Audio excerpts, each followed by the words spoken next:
অটোক্যাডের মধ্যে পলিগন টুলের মাধ্যমে আপনি কিভাবে ডিজাইন করবেন সেটা দেখাচ্ছে এখানে। এখানে আপনি দেখেন যে এখানে সামনে কিছু ড্রয়িং আছে, এইগুলো সবই পলিগনের মাধ্যমে করা হয়েছে। পলিগনের মেন থিমটা হলো আপনি যে যতগুলো এজই আপনি অ্যাড করেন না কেন সবগুলো এজ সেম ইকুয়াল হবে, এবং প্রত্যেকটার ভার্টেক্স একটা সার্কেল দিয়ে যাবে। তো এটা বোঝার জন্যে বাম দিকে একটা ড্রয়িং দেখেন, সেম ড্রয়িংটা এখানে দেখেন।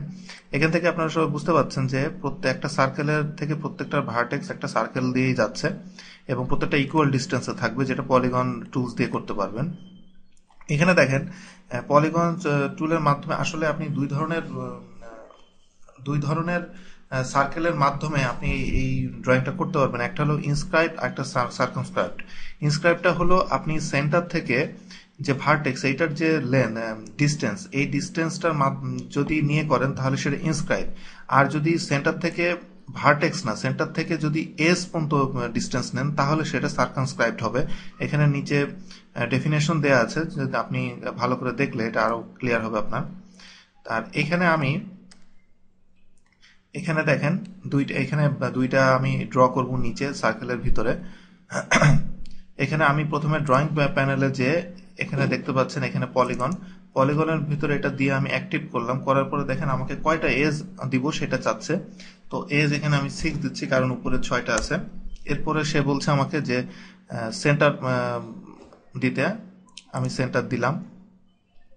এখন আমাকে দিতে হবে এটা ইনস্ক্রাইবড হবে নাকি সার্কামস্ক্রাইবড হবে।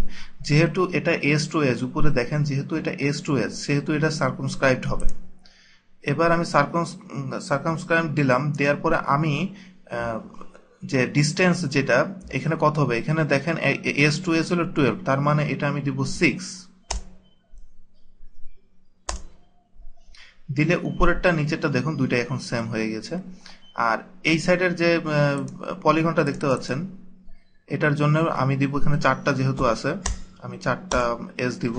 দেওয়ার পরে আমাকে সেন্টার সিলেক্ট করতে হবে। এটা হবে ইনস্ক্রাইব, কারণ এটা হলো সার্কেলটা গেছে ভার্টেক্স দিয়ে গেলে ইনস্ক্রাইব দেওয়ার পরে আমি অর্থটা অন করে নিচ্ছি, তাহলে এটা সোজা থাকবে। এখানে আমি এখানে দেখুন যে ভার্টেক্স টু ভার্টেক্স যে ডায়া সেটা দেখাচ্ছে 9, তার মানে আমি এখানে দেবো 4.5 দিলে দেখেন উপরেরটা এবং নিচেরটা সেম হয়ে গেল। তো এইভাবে পলিগন টুলের মাধ্যমে আপনি এই টাইপের ড্রাফটিং এর ডিজাইনগুলো আপনি করতে পারবেন।